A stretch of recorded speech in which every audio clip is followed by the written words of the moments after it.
Vamos nessa, porque em menos de 30 dias, pelo menos 4 motociclistas morreram em acidentes de trânsito aqui no nosso Distrito Federal, não é isso, Sabrina? É um número que acende um alerta quanto à conscientização, tanto de quem usa moto, quanto também de motoristas. Vamos repercutir esse assunto ao vivo agora com Cris Otaviano. Boa tarde, Cris.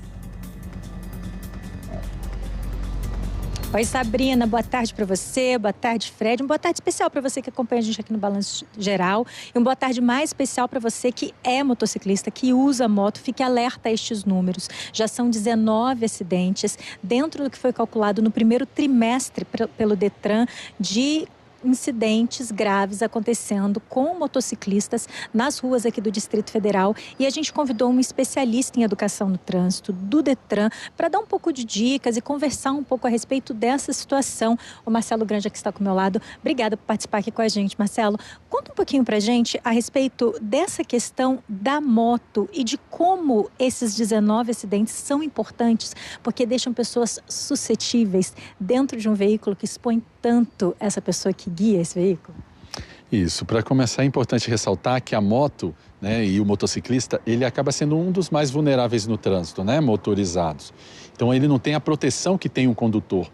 E a partir do momento que ele percebe isso, ele tem que ter algumas cautelas. A primeira delas é a questão dos equipamentos de segurança, né? O capacete, que é o uso obrigatório, mas também nós temos alguns outros equipamentos, como a própria jaqueta, uma calça jeans, um sapato adequado, isso tudo, a luva, isso tudo vai proteger o corpo, já que ele não tem a estrutura que o carro tem, né, de proteção.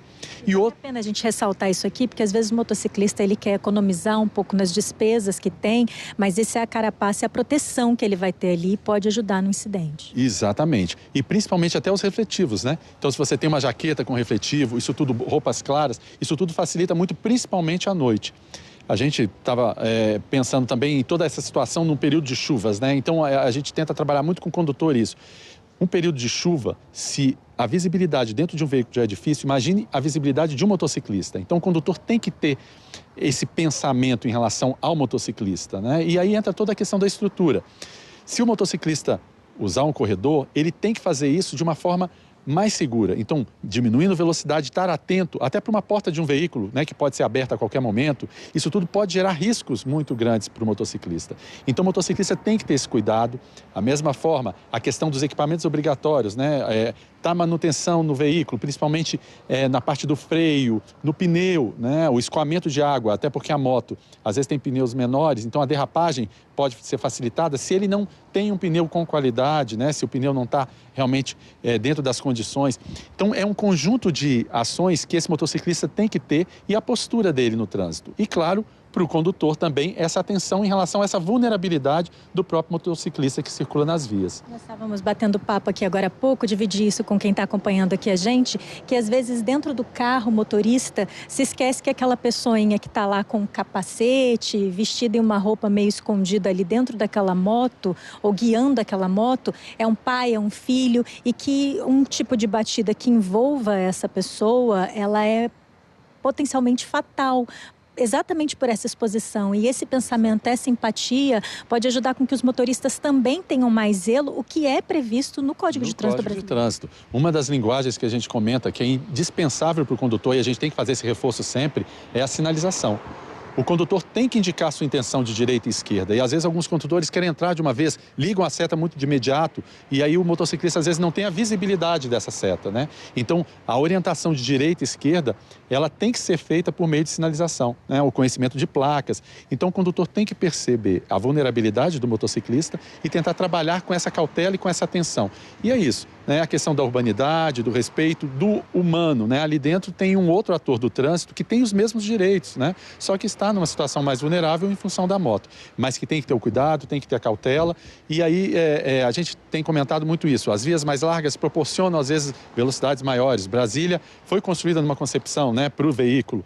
Então quando a gente fala do motociclista, ele tem que ter uma atenção redobrada, tem que fazer muitas escolhas, né, para ter a segurança, mas o condutor tem que ter esse olhar àqueles que conduzem motos. Talvez muita gente que não conduz a moto pode não pensar enquanto está no trânsito sobre os obstáculos que esse motociclista enfrenta. É o desnível na pista, é o buraco que se torna muito mais evidente para esse motociclista. E aí cabe ao motorista também que está nesse trânsito ter a percepção de tudo isso, porque ele vai estar envolvido no mesmo acidente. Exatamente. E uma das coisas que a gente coloca muito para o condutor é que, por exemplo, se no período de chuva você tem a água escorrendo, né, na via, aquelas poças d'água, isso pode se tornar para o motociclista também um risco muito grande e iminente, né? Porque da mesma forma que um veículo joga água no outro, imagina você jogando água em cima de um motociclista que já está vulnerável, com a visibilidade.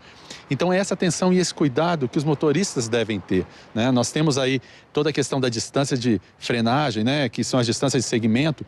Para o motociclista, ele tem que ter essa atenção, mas o condutor também tem que ter essa atenção ao passar ao lado de uma moto, verificar as condições, né? Às vezes a gente questiona muito, mas o motociclista está no corredor. Mas o motorista, quando ultrapassa uma moto, ele dá a distância correta de ultrapassagem? Ele realmente pensa em sair do seu eixo? Ou ele acaba sendo vulnerável e jogando esse motociclista para situações de risco?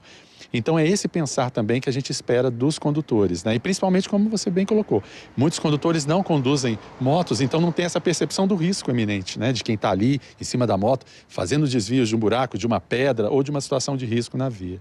O trânsito se constrói com a educação e com a participação de todos. Então, esse chamamento para o motociclista na cautela dele e para o motorista nessa divisão de espaço, porque o acidente muitas vezes envolve esse motorista. Sem dúvida, sem dúvida. É esse conjunto de ações, essa postura de que os dois têm o mesmo direito, os dois estão numa condução, né, de um veículo automotor, sendo que um de 2 rodas, outro de 4 ou mais, mas a atenção tem que ser a mesma e os direitos são os mesmos, né? Até porque a legislação é uma só. Então, essa atenção, esse compartilhar espaço, a questão da urbanidade, eu volto a repetir, não existe mudança de comportamento se a gente não for pela educação, né? E essa sensibilização de ver o outro como parte integrante, um ator do trânsito, que a gente precisa de ter esse auxílio conjunto mesmo, né? Para a gente ter uma condução harmônica e um trânsito seguro. Obrigada pela entrevista, Marcelo. Espero que o nosso bate-papo tenha trazido reflexões para quem acompanhou a gente aqui no Balanço Geral. Cara, que legal, Cris. Eu sou motorista, sou motociclista.